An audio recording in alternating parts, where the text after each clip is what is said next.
Senior Democrats have responded by accusing him of committing aggressive. The All Progressives Congress has vowed to punish the Ogun State Governor Ibikunle Amosun.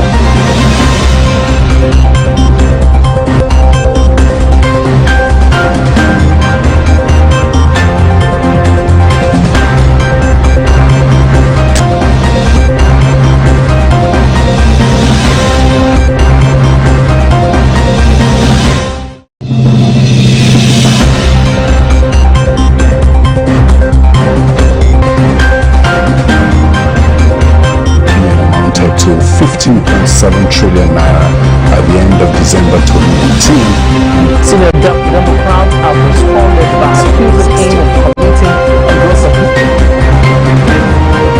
The All Progressives Congress has vowed to punish the Ogun State Governor Ibikunle Amosun.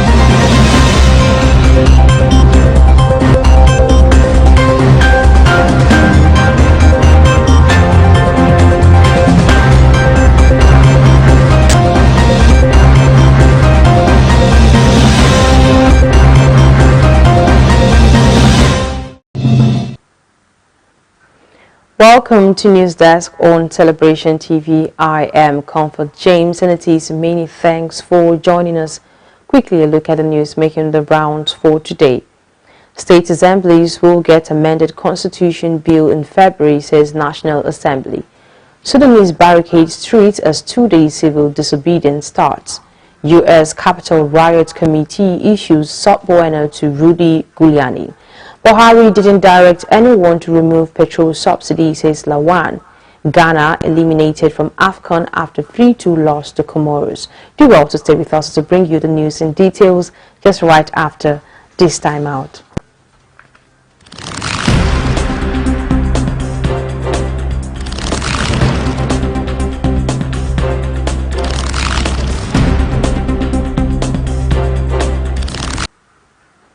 Welcome back. And now the news in full. State assemblies will get amended constitution bill in February, says National Assembly. The National Assembly is set to pass a 1999 Constitution Amendment Bill and transmit the same to the State Houses of Assembly by February for concurrence. The Speaker of the House of Representatives, Femi Gbajabiamila, made this known in his opening address as lawmakers held the first plenary in the new year. Gbajabiamila says the House Committee on Constitution Review, which is chaired by the Deputy Speaker Ahmed Wase, plan to have the bills transmitted to the states by next month. To amend the Constitution, a bill has to get the approval of 2/3 of members of each of the Senate and the House of Representatives, as well as the State Houses of Assembly. The Senate has 109 members and the House 360, while there are 36 states in the Federation. Gbajabiamila says their current constitutional review effort is as crucial as the Electoral Act bill. Amending the nation's constitution is to address long-standing areas of disagreement and remove the vestiges of militarism from the democracy as one of the central commitments they made in the Ninth House. It is a commitment they must meet or risk the harsh judgment of history. Also, President of the Senate, Ahmed Lawan, in his address says the review of the 1999 Constitution is a major plank of the legislature agenda. The Committee on the Review of the 1999 Constitution has done so much work so far, working with their counterparts in the House of Representatives. The report of the committee will be presented to the Senate for consideration soon. And moving forward, again, EFCC quizzes ex-Lagos AG Shasore over PNID scam. The Economic and Financial Crimes Commission has taken into custody a former Attorney General and Commissioner for Justice in Lagos State, Mr. Olasupo Shasore San. Shasore is being grilled by EFCC operatives over his role in the process and industrial development scam. He had earlier been questioned by the anti-agency over the allegations against him. A competent source disclosed that a senior lawyer arrived at the Commission's headquarters in Abuja and was questioned for several hours. Shasore was alleged to have bungled the case filed against PNID in London despite being paid a $2 million professional fee by the federal government. Report says he was appointed as a counsel for Nigeria in arbitration, leading to the legal tussle on account of his legal expertise and position as a former president of the Lagos Court of Arbitration. Chasare was said to have been paid $2 million to assist in the first and second stages of the arbitration. But investigation by EFCC later revealed that Chasare did not give his best to defend the country's interests, but rather kept pushing for settlement, suggesting that he was compromised. And now bringing you news stories from around Africa. Malian ministers meet Mauritanian president in Nakot. The Malian ministerial delegation led by the Malian Minister of Foreign Affairs, Abdoulaye Diop, met with Mauritanian President Mohamed El Ghazouani in Nakot as part of Mali's democratic transition plan and the embargo imposed on the country by ECOWAS members. Abdoulaye Diop, Malian Minister of Foreign Affairs, says the message is situated first of all in the context of Mali, notably challenges and progress linked to the transition process, for which they should bring the conclusions to the attention of the President of the Islamic Republic of Mauritania. Mali has been soliciting support from regional countries to help in its transition despite the ongoing sanctions by the ECOWAS. The minister also added that they will continue to work hand in hand in dialogue to ensure that the transition process in Mali can be completed in consensual framework and in a framework of dialogue. They also hope that the regional and African communities, as well as the international community, will take the necessary steps to better understand and appreciate the situation in the country. Leaders from the Economic Community of West African States agreed to sanction Mali last week, imposing a trade embargo and shutting borders in a decision later backed by the United States, the European Union, and former colonial power France. As well as closing borders and imposing trade embargo, ECOWAS leaders also halted financial aid to Mali and froze the country's asset at the Central Bank of West African States. The sanctions threaten to damage an already vulnerable economy in landlocked Mali, one of the world's poorest countries. A brutal jihadist insurgency has raged in Mali since 2012, with swaths of the vast country's territory lying outside of government control. Mali is already beginning to feel the effects of the sanctions. Several airlines, including Air France, have suspended flights to Bamako. The country is also at risk of cash shortages. Kako Mboko, a commissioner at the West African Economic and Monetary Union, says that it is cut off from the rest of the world. Still bringing you news stories from around Africa, Sudanese barricade streets as two-day civil disobedience starts. Sudanese shuttered shops and barricaded streets with burning tires and rocks, staging angry rallies to protest against one of the bloodiest days since a coup derailed the country's democratic transition. The civilian anti-coup mobilization might be taking a new turn in Sudan, responding to the Forces for Freedom and Change, an influential civilian bloc called to start 2 days of civil disobedience. Protesters barricaded their streets. Shop closed for mourning, says a series of small signs posted on the closed outlets at the sprawling Sajane Construction Supplies Market in Khartoum. Security forces opened fire, killing at least 7 people as thousands marched against the army's October 25th takeover. One of the merchants, Othman El Sharif, was among those shot dead. The protest comes as Washington ramps up pressure in a bid to broker an end to the months-long crisis in the Northeast African nation, with top U.S. diplomats expected to arrive in the capital, Khartoum, for talks. Right now, we're taking a break, and when we return, we shall be bringing you more news updates. We'll be right back.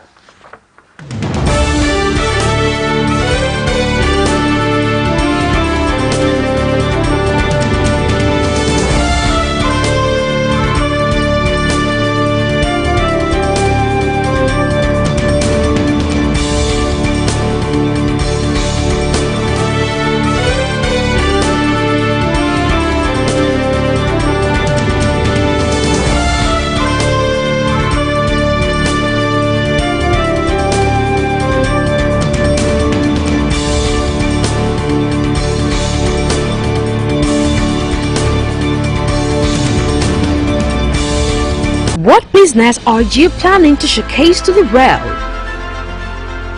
That which will satisfy the need of humanity?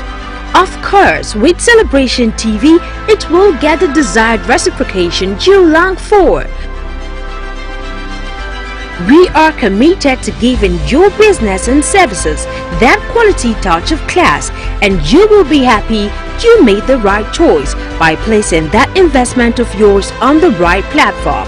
Without delay, you can call on this number for your advert placement, partnership, or sponsorship of our programs. Celebration Television, your best bet.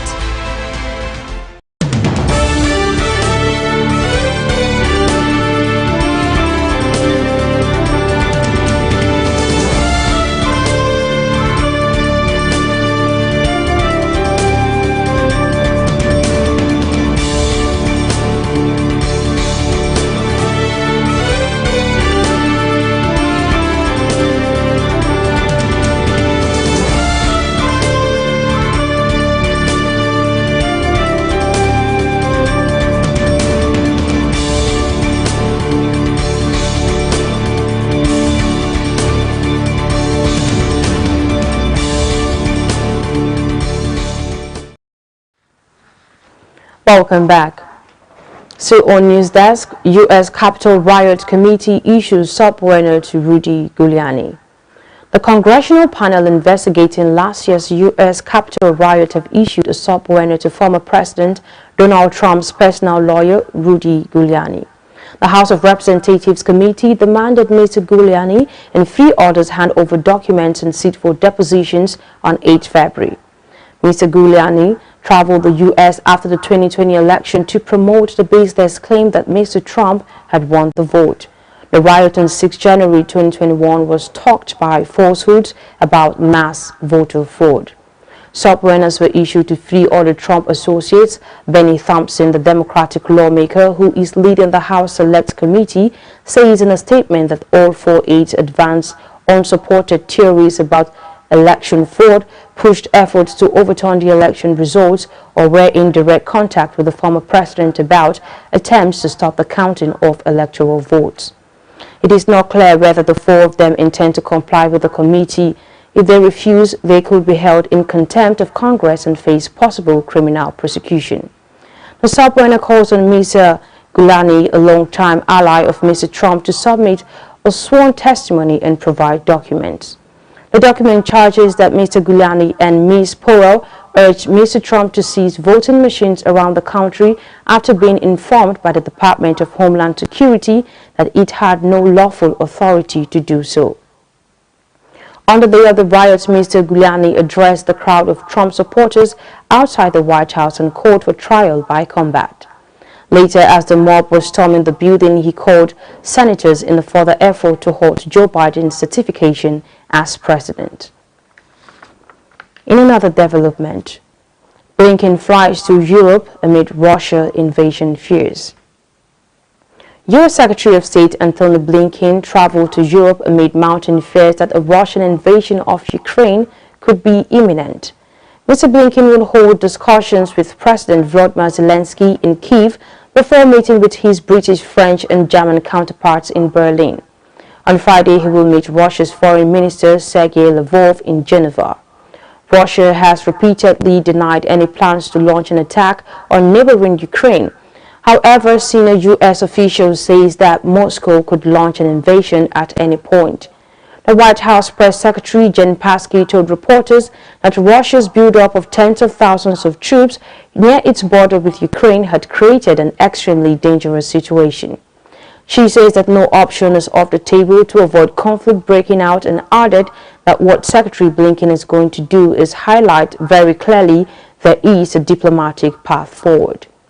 A senior State Department official speaking on condition of anonymity told AFP news agency that Mr. Blinken will seek to offer Mr. Lavrov a diplomatic off-ramp from the crisis during talks on Friday. The diplomatic tour follows inconclusive talks between Moscow and Western nations last week, and State Department officials says that Mr. Blinken will seek to reinforce the United States' commitment to Ukraine's sovereignty and territorial integrity during his meeting with President Zelensky. The top U.S. diplomat is also expected to seek to shore up support among Western allies to impose what officials called massive consequences and severe economic cost on Russia should an invasion occur. And now we'll be bringing you news stories from the world of business. Buhari didn't direct anyone to remove petrol subsidy, says Lawan. The Senate President Ahmed Lawan says President Muhammadu Buhari has not asked any official in his regime to implement the removal of petroleum subsidy. Lawan disclosed this to State House correspondents after a meeting with the President at the Aso Rock Villa in Abuja.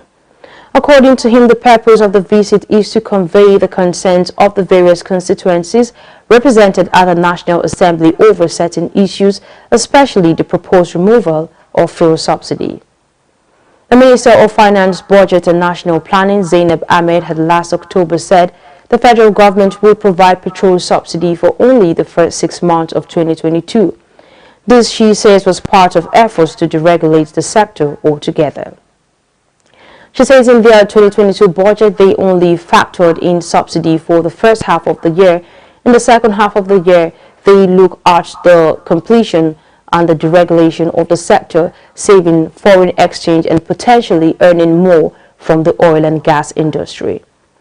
But Lawan says the lawmakers were concerned about the various agitations and protests across the country, a development that necessitated his discussion with Buhari. He says they have just finished the recess and they had gone home to constituencies and senatorial districts.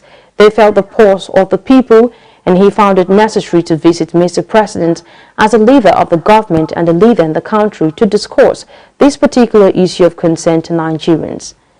We're happy to inform Nigerians that Mr. President never told anyone that the petroleum subsidy should be removed, he added.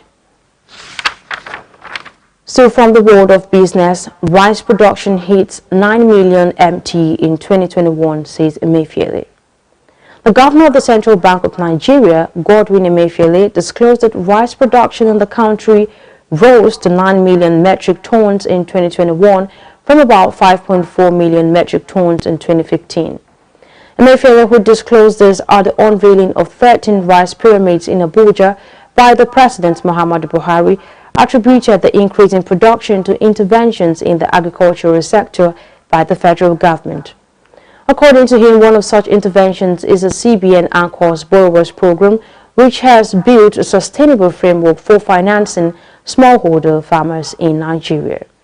He added that the program had also helped to reduce Nigeria's import bill from countries like Thailand. Emefiele says the Anchor Borrowers Program has catalyzed the rural economy and has built a sustainable framework for financing smallholder farmers in Nigeria. For example, Thailand alone exported 1.3 million metric tons of rice to Nigeria in 2014. The ABP was launched in 2015 to curtail these imports, and since then they have seen incremental reductions in rice imports from Thailand. By 2016, rice imports from Thailand had fallen to only 58,000 metric tons. As at the end of 2021, they only exported 2,160 metric tons to Nigeria, thereby saving them foreign exchange and helping preserve jobs in Nigeria. At the event, the President Muhammadu Buhari assured Nigerians to expect better prices for rice in no distant time. Right now, we're taking another break, and when we return, we shall be bringing you news stories from the world of sports. Do well to stay with us.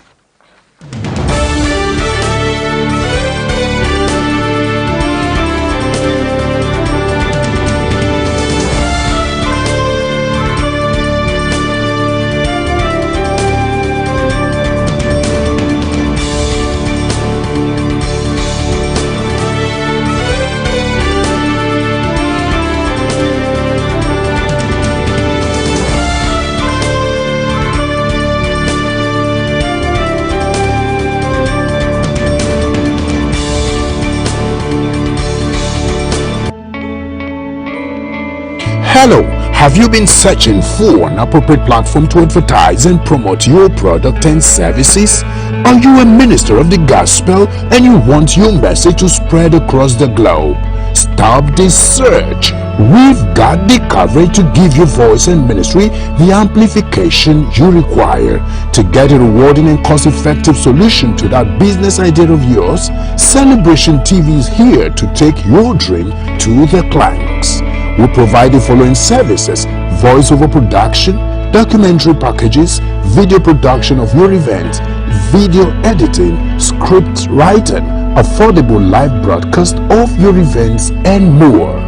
For more information, please contact us on +234 703 341 3637 or +234 816 234 8181. You can also reach us via our social media platform: Facebook Celebration TV, Instagram My Celebration TV, Twitter us at My Celebration TV, YouTube Celebration TV.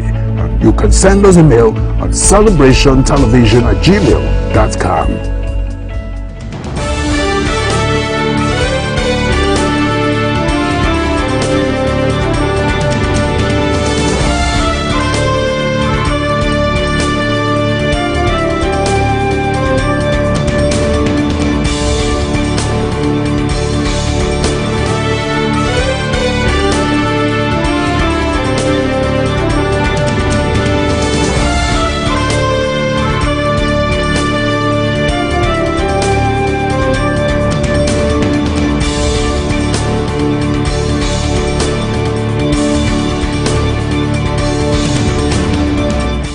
Welcome back.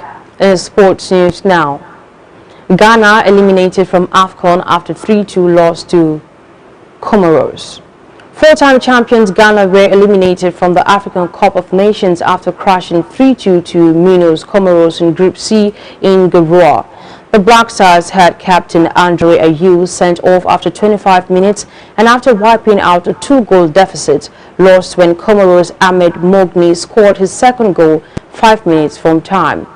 Comoros, representing a tiny island nation off the southeast coast of Africa, finished third and must wait until Thursday to know if they are among the best 4 third-place teams who get the last 6 in sports. A disastrous night for Ghana started after just 4 minutes when Serbia-based El Fado Ben Mohamed fired the first-time qualifiers in front.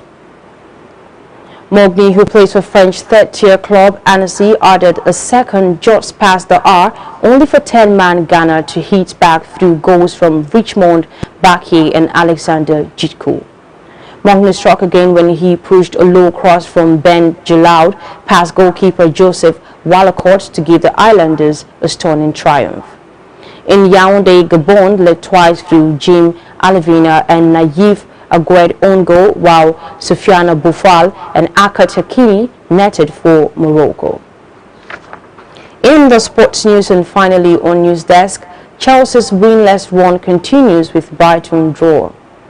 Chelsea surrendered a lead against Brighton for the second time in a month as both sides had to again settle for a 1-1 draw. The European champions went ahead against the run of play when Hakim Ziyech's snapshot caught Robert Sanchez in the Brighton goal by surprise.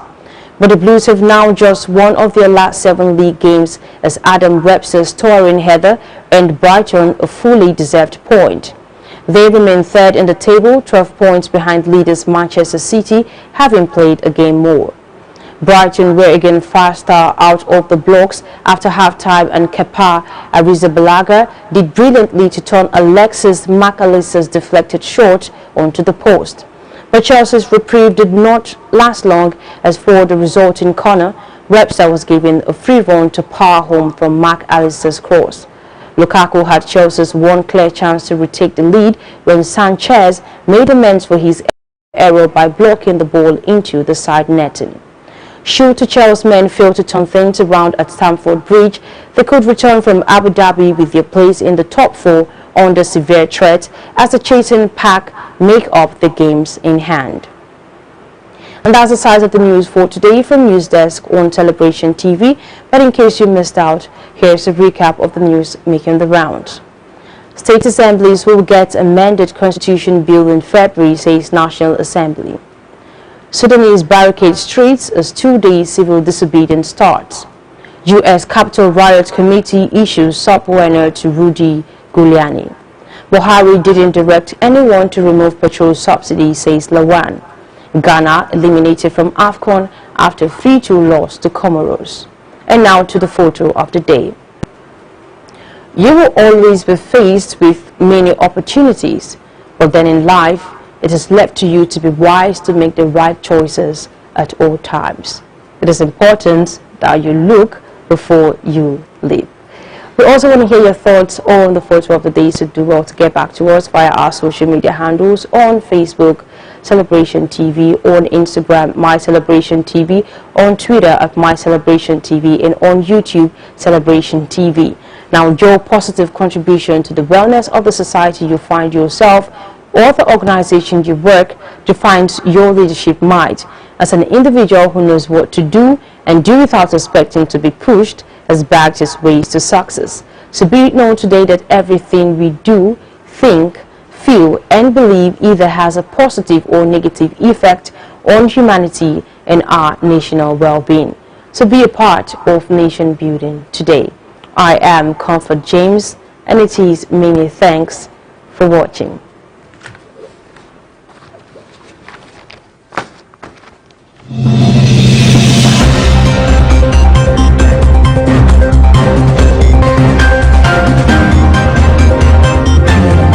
To 15.7 trillion naira at the end of December 2019. Senior Democrats have responded by accusing him of committing a gross offence.